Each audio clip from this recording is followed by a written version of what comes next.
Assalamualaikum warahmatullahi wabarakatuh. Pemirsa pencinta Tosan Aji dimanapun saja berada, semoga dalam lindungan Allah subhanahu wa ta'ala. Review kali ini adalah keris pusaka yang memiliki sandangan khas Sunnah ya. Mulai dari handle-nya dari kayu, ukiran ya, diilhami dari burung, kepala burung ya, ornamen burung. Ada yang bilang kong bukong, ada yang bilang kocuk ya. Kemudian warangkanya adalah warangka dari bahan kayu, juga kualitasnya bagus ya. Seratnya rapi, rapat, halus, yaitu daunan sumnep. Gak tahu ini dari kayu apa, saya kurang mengerti.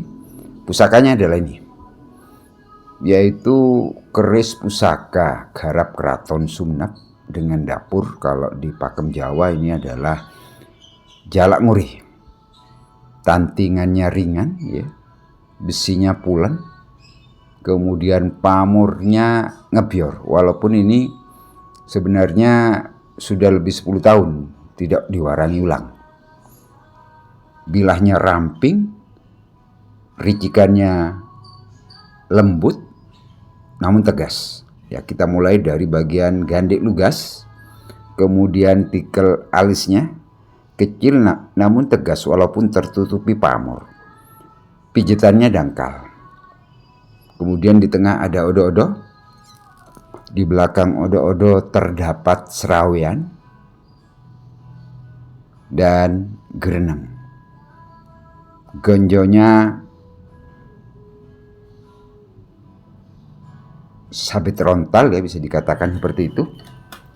Cuman agak miring ke bawah ya posisinya. Jadi kalau kita amati desain atau rancang bangun pusaka ini ramping, padat ya, kemudian disempurnakan dengan pamor tempat lipat miring ya, yang full sepanjang bilah.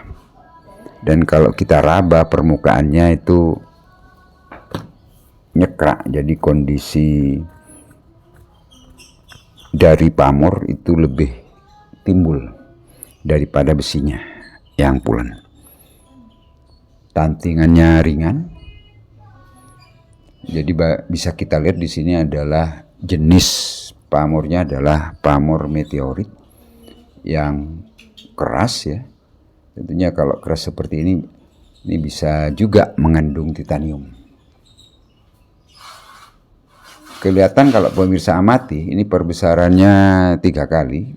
Kelihatan jelas bahwa pamor yang dicampurkan pada besi aji di sini itu pamornya kualitas terbaik ya.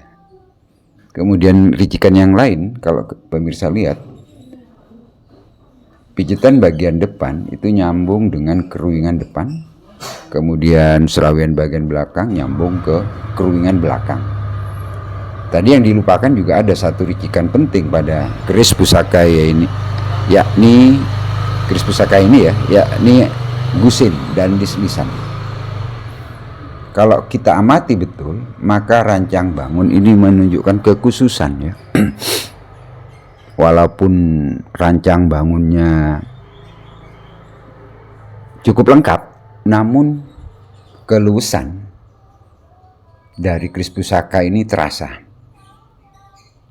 Kemudian dimensinya pada keris pusaka ini, gonjonya panjangnya 7,5 cm. Kemudian tebal pusaka pada bagian gonjo tengah yang lurus dengan peksi itu hanya 10 mm. Ya, kemudian lebar birahnya yang memiliki pinggang di sini, lebar separuh birahnya hanya 20 mm atau 2 cm. Ketebalannya pada separuh panjang bilah itu hanya 3-4 mm. Jadi kalau dilihat rancang bangunnya luas, ramping, kemudian disempurnakan dengan pamor ya.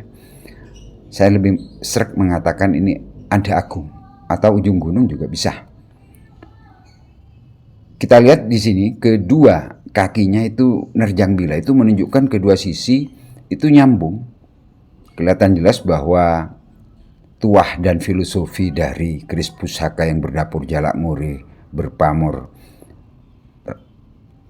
yang nerjang bila ini, baik kita katakan Anda Agung atau ujung gunung ini, menunjukkan sebuah filosofi bahwa untuk mencapai puncak sebuah karir itu harus menatanya dari bawah. Lihat di sor-soran tataan Anda Agungnya, terus ke pucuk.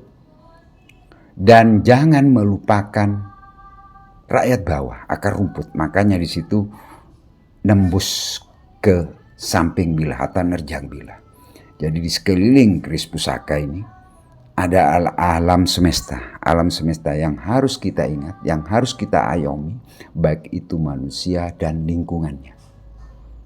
Jadi kita harus selalu ingat, jika menjadi seorang pemimpin, ingatlah sekelilingnya, ya, baik itu masyarakat sekitarnya atau rakyat yang diayominya, dan juga lingkungan alam semesta ini. Jadi karir itu harus ditempuh satu persatu ke atas, natanya. Memang banyak nanti rintangan, kesulitan yang harus siap dihadapi. Itulah filosofi yang diinginkan oleh Empu Sang Pencipta ini pada saat dijadikan piandel oleh pemimpin. Semoga saja masyarakat ataupun rakyat Indonesia memiliki pemimpin baru, baik itu anggota DPR di tingkat 2, tingkat 1 provinsi pusat, DPD yang merupakan wakil rakyat. Ingat akar rumputnya.